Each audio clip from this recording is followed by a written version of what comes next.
అతిపెద్ద ప్రజాస్వామ్యం కలిగినటువంటి భారతదేశానికి రాజ్యాంగాన్ని రచించినటువంటి అంబేద్కర్ గారు దాన్ని ఆమోదించినటువంటి రోజు ఈ రోజు. మన రాజ్యాంగాన్ని ఆమోదించి 75 సంవత్సరాలు 1949 నవంబర్ 26వ తారీఖున ఆమోదించినటువంటి రాజ్యాంగం నేటికి 75 సంవత్సరాలు పూర్తి చేసుకున్నటువంటి సందర్భంలో ప్రపంచంలోనే గొప్పగా అతిపెద్ద ప్రజాస్వామ్యం కలిగినటువంటి దేశంగా చెప్పుకునేటువంటి మనకి ఆ గొప్ప రాజ్యాంగాన్ని రచించినటువంటి అంబేద్కర్ గారికి నివాళులు అర్పించినటువంటి దానికి ఈ రోజు విశాఖపట్నం జిల్లా వైఎస్ఆర్ కాంగ్రెస్ పార్టీ నాయకత్వం అంతా కూడా రావడం జరిగింది. రానటువంటి కాలంలో వారి ఆశయాలకు అనుగుణంగా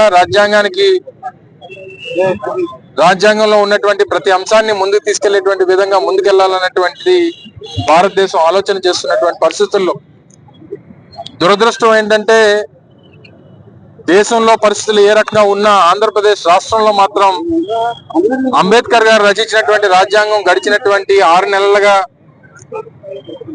దాన్ని పరిగణలోకి తీసుకోవడం కానీ దాన్ని ఆచరించడం కానీ దాన్ని పాటించడం కానీ లేనటువంటి పరిస్థితులు ఈరోజు రాష్ట్రంలో ఉన్నందుకు బాధాకరంగా ఉంది. ఈరోజు రాష్ట్రంలో లోకేష్ రచించినటువంటి రెడ్ బుక్ రాజ్యాంగం నడుస్తా ఉంది తప్ప అంబేద్కర్ గారు అత్యంత గొప్పగా రచించినటువంటి భారత రాజ్యాంగం నడవట్లేనందుకు చాలా దురదృష్టం.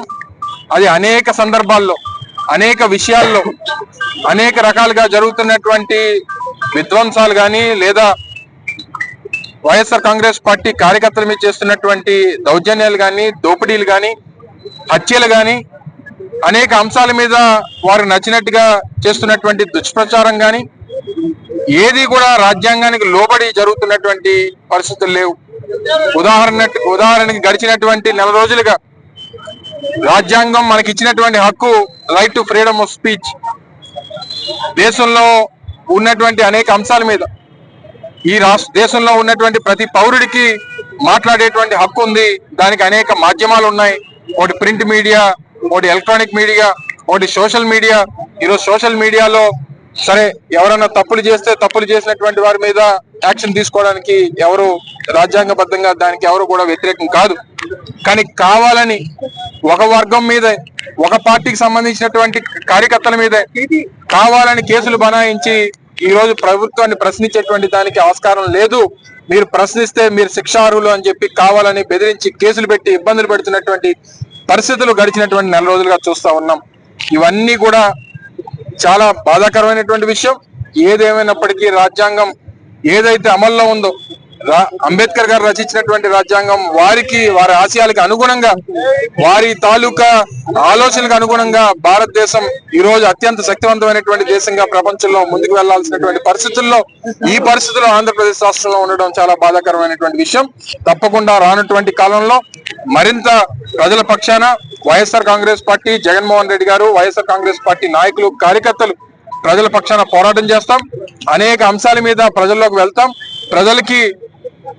ప్రజలకి ఇచ్చినటువంటి ప్రభుత్వం ఇచ్చినటువంటి హామీలు అమలు చేసేటువంటి దానికి పోరాటం చేస్తాం.